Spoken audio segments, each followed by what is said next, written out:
You've put a spell on us, witches of film and TV, and now we're yours. How wonderful. On this Hallowitchy IMD Brief, we break down an on-screen history of witchcraft and some of our all-time favorite sorceresses. Since the first silent films were made at the turn of the century, witches have been cooking up cauldrons full of cinematic black magic. Terrifying. But it was two 1930s sisters in sorcery who would spark our undying and undead love of witches. And because you've been so good to poor old Granny, I'll share a secret with you. 1937's Snow White and the Seven Dwarfs and 1939's The Wizard of Oz are both based on books with witch antagonists, and both had been adapted for the screen before those films and since. You don't know much about witches, do you?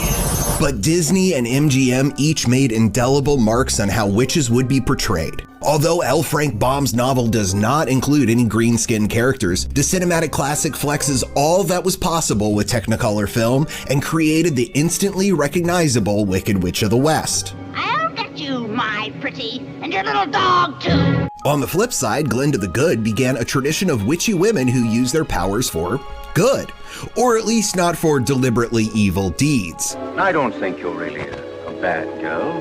I guess this'll take longer than I planned.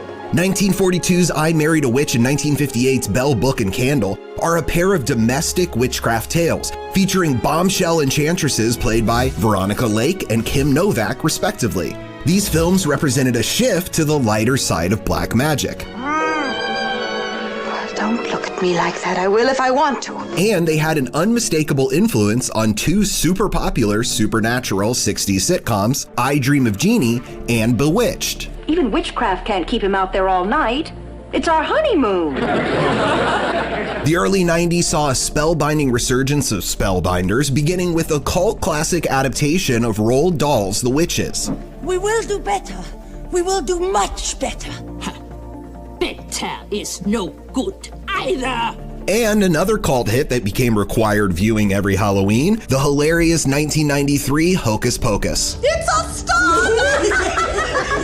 On the small screen, Sabrina the Teenage Witch was keeping witchcraft YA friendly, while Charm cast their spells for slightly more mature witches. It's so good to see you. Hi. Isn't it, Prue? I'm speechless. Both have recently been rebooted for a new generation. And speaking of cultish comebacks, Disney revived a classic villainess from 1959's Sleeping Beauty for a pair of live-action films. Maleficent is not a complete return to form for the formerly all-bad sorceress, because she now straddles the line that Wizard of Oz first introduced between the Wicked Witch and Glinda the Good. This isn't you. You do not know me.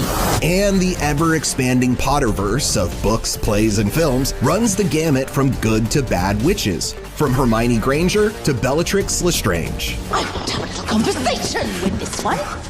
Go to go. No matter what kind of magic they practice, let's raise a toast to witches all October long. This IMD Brief is presented by Geico. Happy Geico-ween. 15 minutes could save you 15% or more on car insurance. And for more spooks, ghouls, and trending tales, stay glued to imdb.com/imdbrief.